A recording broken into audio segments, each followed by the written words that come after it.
नमस्कार दोस्तों, SN electrical academy के यूट्यूब चैनल पे आप सभी का स्वागत है। दोस्तों, इलेक्ट्रीशियन ट्रेड थियरी के न्यूमेरिकल पोर्शन को हम कवर करेंगे और ये वीडियो स्पेशल जो रहेगा बीएचपीसीएल के लिए स्पेशल रहेगा। तो वीडियो को कंप्लीट वॉच कीजिएगा, बहुत कुछ न्यूमेरिकल पोर्शन में आपको सीखने को मिलेगा। तो चलिए फर्स्ट क्वेश्चन का आगाज़ करते हैं और स्क्रीन पे फर्स्ट नंबर क्वेश्चन। पहला जो क्वेश्चन है कि अधिकतम दक्षता के दौरान ट्रांसफार्मर की तांबे हानि 1000 वाट है तो लौह हानि क्या होगी। इस प्रश्न में एक कंडीशन लगाया है कि ट्रांसफार्मर की जो एफिशिएंसी है वह अधिकतम है, मैक्सिमम एफिशिएंसी है। जब मैक्सिमम एफिशिएंसी होता है तो ये शर्त होती है कि कॉपर लॉस जो होता है वो आयरन लॉस के बराबर हो जाता है। अब यहाँ पे कॉपर जो लॉस है 1000 वाट है तो फिर आयरन लॉस भी 1000 वाट हो जाएगा। क्यों? क्योंकि एफिशिएंसी जो इसकी क्षमता है वह अधिकतम दक्षता है। तो यहाँ पे ऑप्शन नंबर बी 1000 वाट बिल्कुल करेक्ट आंसर हो जाएगा। अगला क्वेश्चन, अगला जो क्वेश्चन है कि साइनोसॉइडल प्रत्यावर्ती धारा के आरएमएस मान निम्नलिखित संदर्भ में दिया जाता है। आरएमएस मान निकालने के लिए इसमें कौन सा फार्मूला अप्लाई होगा, आपको आंसर करना है। तो आरएमएस मान इक्वल टू होता है आई मैक्स अपान √2, या वोल्टेज के टर्म में कहेंगे तो वोल्टेज का मैक्सिमम मान अपान √2 होता है।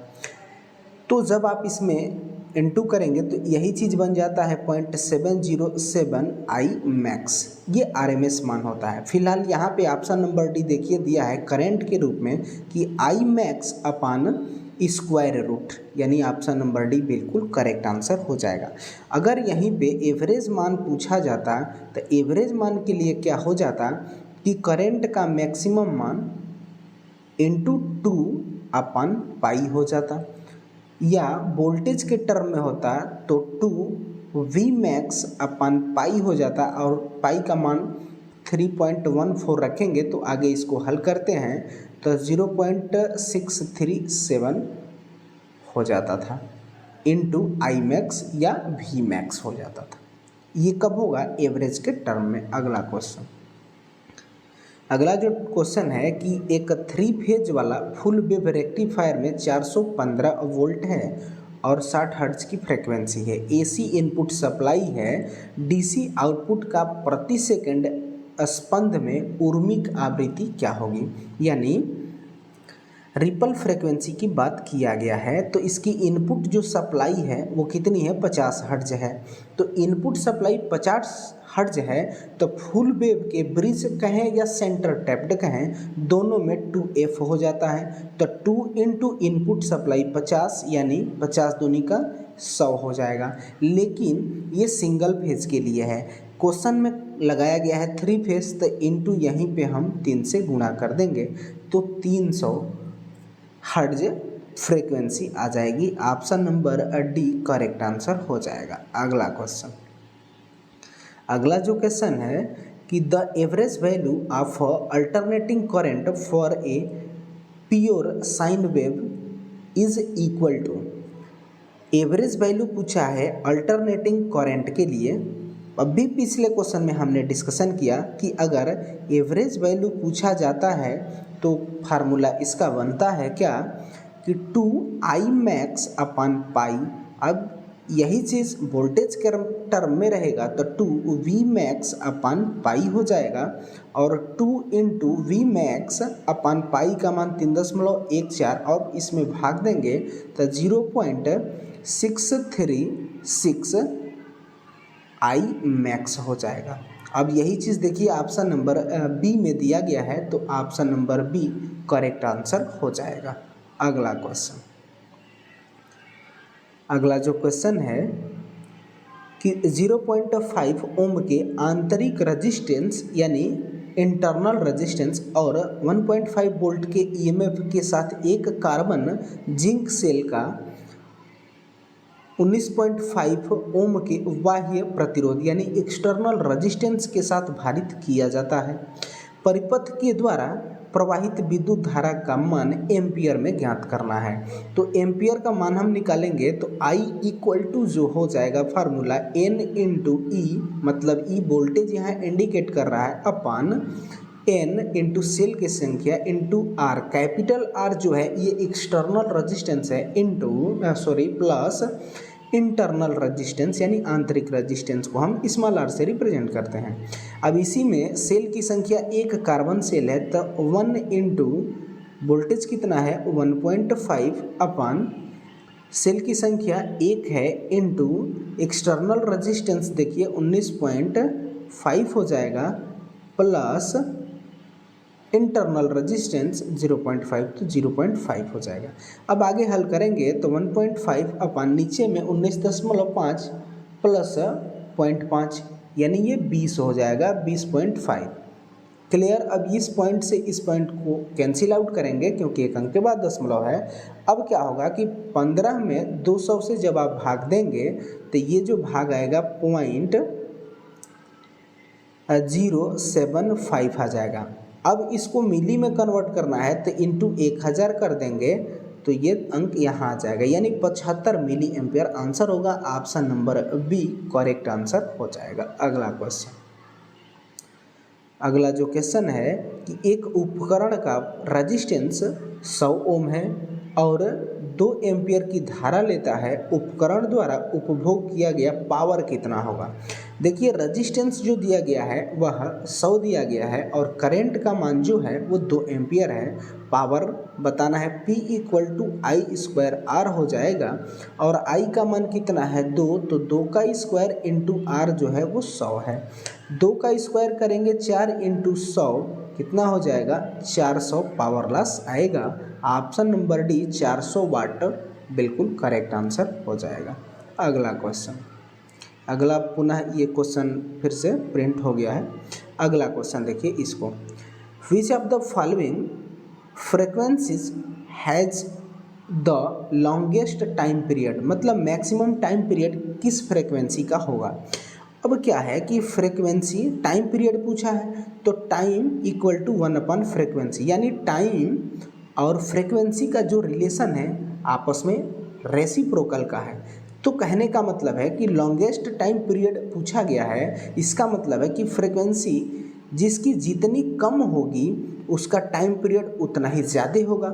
अब ऑप्शन में आइए तो ऑप्शन में देखिए कि कौन सी फ्रीक्वेंसी सबसे कम है। क्यों? क्योंकि सबसे कम फ्रीक्वेंसी जिसकी होगी उसका टाइम पीरियड जो होगा वो सबसे ज़्यादा होगा। तो यहाँ पे ऑप्शन ए में देखिए 1 हर्ट्ज दिया है, यानी ये फ्रीक्वेंसी बाकी ऑप्शनों की तुलना में सबसे कम है, तो फिर इसका टाइम पीरियड ज़्यादा होगा। इसलिए ऑप्शन नंबर ए बिल्कुल करेक्ट आंसर हो जाएगा इस फार्मूले के अकॉर्डिंग। क्यों? क्योंकि जो टाइम है और फ्रीक्वेंसी है आपस में रेसिप्रोकल यानी व्युत्क्रमानुपाती के संबंध में है। अगला क्वेश्चन, अगला जो क्वेश्चन है कि 1000 वाट 250 वोल्ट रेटेड विद्युत हीटर के 60 मिनट तक उपयोग करने पर विद्युत खर्च क्या होगा, यानी यूनिट्स पूछा है। kWh इक्वल टू क्या हो जाएगा वाट गुणे घंटा गुणे दिन अपन 1000 हो जाएगा। अब यहाँ पे वाट देखिए कितना दिया गया है 1000 वाट दिया गया है, इंटू घंटा कितना है 60 मिनट, 60 मिनट यानी 1 घंटा इंटू दिन 1 महीना अपन 1000। अब देखिए ये 1000 से 1000 मारा जाएगा, कितना टोटल बचा 1 हुआ। अब 1 हुआ 1 किलोवाट घंटा, इसी को हम एक यूनिट भी बोला करते हैं, इसलिए option number B correct answer हो जाएगा। अगला क्वेश्चन, अगला जो क्वेश्चन है कि एक 400 वोल्ट 3 चरण 50 हर्ट्ज आपूर्ति को एक डेल्टा संयोजित लोड में प्रवाहित किया जाता है, जिसमें 3 समान कुंडलियां हैं। प्रत्येक कुंडलियां की प्रतिबाधा यानी इम्पीडेंस 12 ओम है। लाइन धारा का मान ज्ञात कीजिए। अब डेल्टा कनेक्शन है तो डेल्टा कनेक्शन में क्या होता है, लाइन वोल्टेज फेज वोल्टेज के बराबर होता है। अब इस कंडीशन में हम फार्मूला लगाएंगे क्या, तो देखिए लाइन करंट जो है, लाइन करंट यहाँ से जो निकलेगा वो लाइन वोल्टेज इंटू √3 अपन रजिस्टेंस, क्योंकि I बराबर V/R होगा तो R जो है वो 12 ओम का है। अब ये V इंटू √3 इसलिए किए हैं क्योंकि इसको वोल्टेज को लाइन वोल्टेज में हमने कन्वर्ट किया हुआ है। उम्मीद होगी कि ये चीज़ आपको समझ में आया होगा। अब यहाँ पे लाइन वोल्टेज जो है ये कितना है, 400 इंटू √3 अपन 12 हो जाएगा। अब क्या करेंगे कि 4 तिहाई 12 और 4 एकम 4, 100 हो जाएगा इंटू √3 अपन 3 हो जाएगा। जब इसका आप कंप्लीट सॉल्यूशन करेंगे तो यह 57.77 आएगा, यानी option number B correct answer हो जाएगा। अगला क्वेश्चन, अगला जो क्वेश्चन है, ये जो सर्किट से क्वेश्चन है, दिए गए चित्र में प्रदर्शित परिपथ के टर्मिनल ए और टर्मिनल बी के बीच का टोटल रेजिस्टेंस बताना है। इस क्वेश्चन को करने के लिए आप पीछे वाले एरिया को देखिए, तो पीछे में देखिए ये दोनों रेजिस्टेंस आपस में पैरेलल में है, तो 10 का ये भी है और ये भी 10 का है, दोनों 10 का है, तो क्या फार्मूला होता है, n/2। एक रेजिस्टेंस कितना है, 10 का है, तो 10/2 यानी 10/2, तो ये कितना हो जाएगा, 5, यानी इस दोनों रेजिस्टेंस का टोटल जो रेजिस्टेंस हुआ पैरेलल में वो 5 ओम का हो गया। फिर वही कंडीशन यहाँ भी दोनों पैरेलल में है और 10-10 ओम के हैं, तो इनका क्या हो जाएगा, 5 ओम हो जाएगा। अब ये ग्राफ ऐसे कुछ बन जाएगा। अब ये आपस में कैसे हो गए, सीरीज में हो गए, तो यहाँ का 5 ओम और यहाँ का 5 ओम, 5 और 5 ये दोनों सीरीज में हो गए, तो R1 प्लस R2 हो जाएगा। कैसे, total resistance equal to series के लिए R1 प्लस R2 हो जाएगा, तो 5 और 5 10, यानी 10 ओम बिल्कुल करेक्ट आंसर हो जाएगा, ऑप्शन नंबर सी। अगला क्वेश्चन, अगला जो क्वेश्चन है 11 नंबर, जो भी हो नंबर आप थोड़ा सा देख लें। एक 3 फेज संतुलित डेल्टा कनेक्शन में 440 वोल्ट का लाइन वोल्टेज है, फेज वोल्टेज बताइए। अब डेल्टा में क्या होता है कि डेल्टा कनेक्शन में लाइन वोल्टेज जो होता है वह फेज वोल्टेज के बराबर होता है, और लाइन करंट जो होती है वह √3 इंटू फेज करंट होती है। चूँकि वोल्टेज का टर्म यहाँ पूछा गया है, तो वोल्टेज में डेल्टा के कनेक्शन में क्या होता है कि लाइन वोल्टेज जो है वो फेज वोल्टेज के बराबर होता है, यानी लाइन वोल्टेज जो है वो 440 वोल्ट है, तो फिर फेज वोल्टेज भी 440 वोल्ट का वोल्टेज होगा, यानी ऑप्शन नंबर ए 440 वोल्ट बिल्कुल करेक्ट आंसर हो जाएगा। अगला क्वेश्चन, तो दोस्तों इस वीडियो में हम इतने ही क्वेश्चन को रखते हैं, वीडियो कंप्लीट वॉच कीजिएगा, और जो स्टूडेंट स्पेशल बिहार BHPCL की तैयारी कर रहे हैं तो न्यूमेरिकल पोर्शन को कंप्लीट एग्ज़ाम में कवर करने के लिए इसको आप फुल्ली इस सीरीज को देखते जाइए, सब न्यूमेरिकल आपसे कंप्लीट होते जाएंगे। तो चलिए इस वीडियो में बस इतना ही, तब तक के लिए bye bye, take care, thanks for watching this video.